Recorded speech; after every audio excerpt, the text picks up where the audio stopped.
Saya kira sebenarnya mah ini kita bicara hakikat. Secara hakikat apapun yang terjadi, sekalipun daun kering yang jatuh ke tanah, itu semuanya adalah keinginan Allah. Yang terjadi adalah keinginan Allah. Keinginan kita tidak pernah terjadi, karena keinginan kita hanya halusinasi saja. Punten. Keinginan kita hanyalah halusinasi. Ya, halusinasi itu ya nggak ada objeknya. Kalau ada objeknya namanya ilusi. Yang terjadi yang pasti itu adalah keinginan Allah. Kita inginnya selamat, naik mobil pelan-pelan. Ini terjadi pada diri saya. Pelan-pelan kok. Kok ditabrak dari belakang, cenderungakan mobil ini ngarep, dia pengok depan belakang sampai hancur.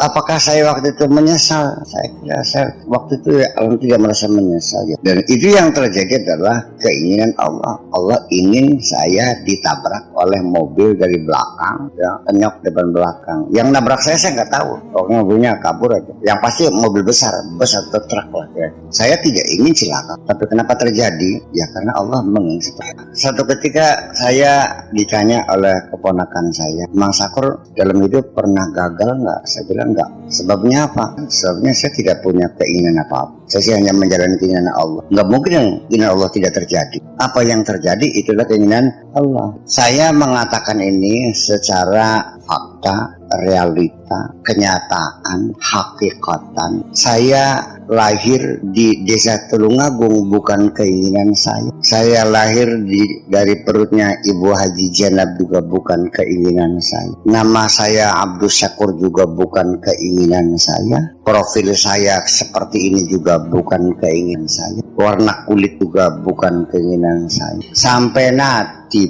pun bagaimana saya, kapan saya menghadap Allah lagi juga, ya bukan keinginan saya. Saya tidak milih ingin kembali dengan cara sakit mati di tempat tidur. Saya tidak akan menolak kalau ditabrak mobil. Saya tidak akan menolak kena kanker. Pokoknya apapun caranya, yang penting pulang. Biar Allah yang memilih. Selesai. Saya juga tidak pernah dilibatkan dalam proses metabolisme dalam diri saya. Saya terima beres kok. Iya kan? Bagaimana organ tubuh saya bekerja, bagaimana mengolah makanan, vitamin A, vitamin B, vitamin C diolah, dimasukkan darah, jantung saya berdegup juga saya tidak dilibatkan. Semuanya saya terima beres. Ngapain repot-repot? Jelas kan? Gimana keterlibatan kita? Omong kosong semuanya. Ini faktualnya saya bicara, bukan teori, ini faktual.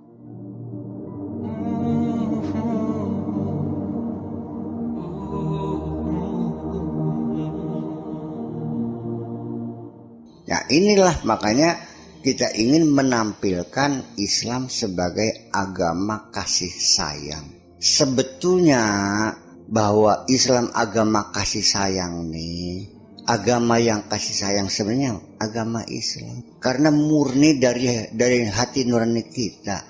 Apapun yang kita lakukan selalu dimulai dengan Bismillahirrahmanirrahim. Atas nama Allah yang Maha Pengasih, Maha Penyayang. Agama lain juga mengklaim agama kasih.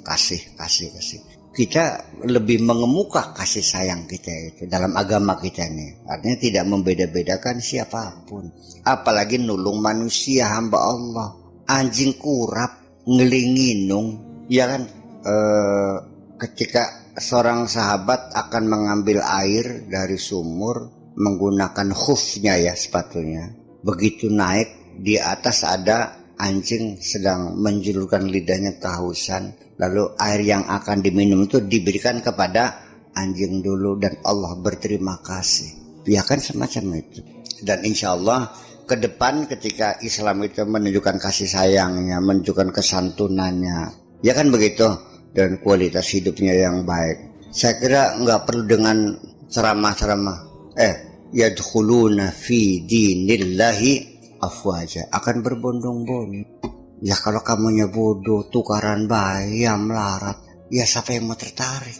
Makanya kesimpulan seorang orientalis mengatakan bahwa Islam itu memang dulunya mah benar, tapi sekarang sudah tidak sesuai lagi dengan tuntutan zaman. Islam itu hanya cocok dipeluk oleh orang-orang yang bodoh dan melarat. Itu kan kesimpulan berdasarkan fakta di lapangan. Konon tak. Ya enggak dong, mari kita buktikan kamu yang maju, yang rajin belajar, kan gitu persoalannya. Tapi ya sholat mah nggak usah ditawar menawar, barang wajib pun mah, ya kan gitu.